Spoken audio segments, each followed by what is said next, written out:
So it's time then for your first golf lesson. You've made that booking and you've decided that you're going to commit. So what do we do leading up to that big day when you're going to have your first golf lesson? Now there's a couple of really simple things that you can do to help make your instructor's life a lot easier.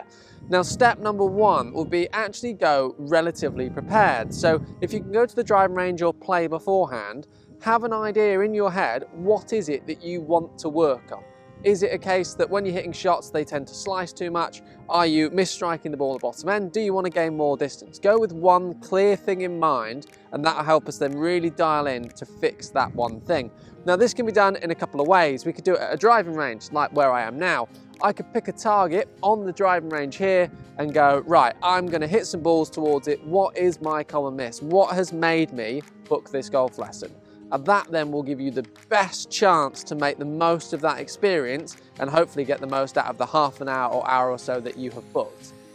The second thing then, before you go into your golf lesson, I'd like to see you turn up nice and early. So rather than feeling frantically rushing, getting there, not prepared, you're frantically getting out the car with your clubs, in you get, I would say, right, let's have a moment, make a bit of a thing of it. Get there 15, 20 minutes before, get some balls if it's available, and go and hit some shots. This is going to give you a chance to first off relax, get used to seeing the club in front of you again, but equally have a few shots where somebody's not watching you and allow you to actually warm up and go through the movements.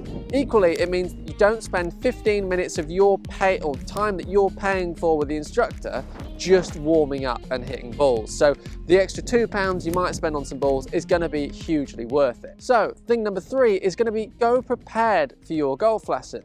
Make sure to take all your golf clubs. I know a lot of people that bring just a 7-iron and a driver, let's say, and actually want to work and saying, oh, I'm really struggling with my long irons. Well, unfortunately, it's going to be tricky to tell with a 7-iron and a driver.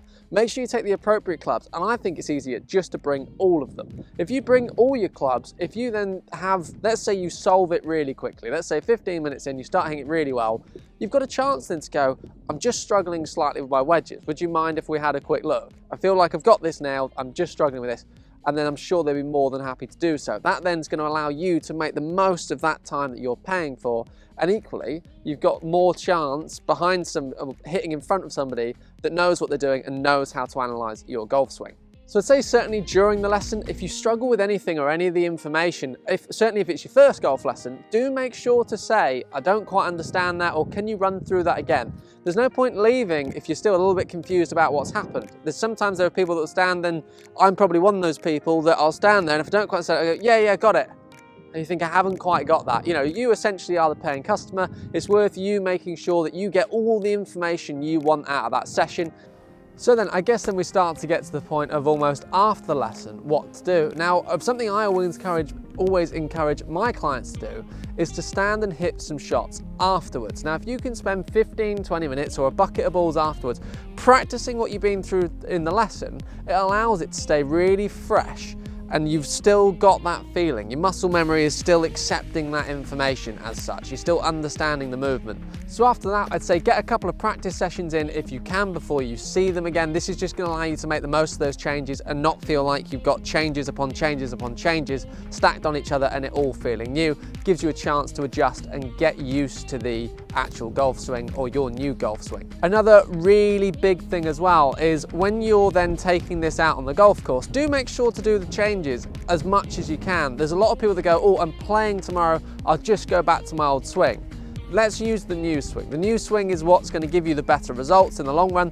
Let's start to use it now. If we use it now, hopefully, as I say, you're going to start seeing that improvement faster, and we're going to stop that dilemma where is it old swing or new swing, and then confusion starts to take place, and actually the changes then don't come into full effect. So guys, thank you very much for watching today's video. I hope this really helps make everything really clear to you and you're not feeling quite as nervous now going into your first golf lesson.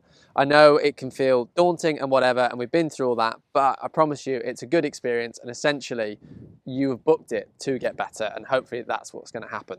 So if you go through that guide, you'll be absolutely fine. Enjoy it, enjoy your golf. Thanks very much for watching, and I'll see you very soon.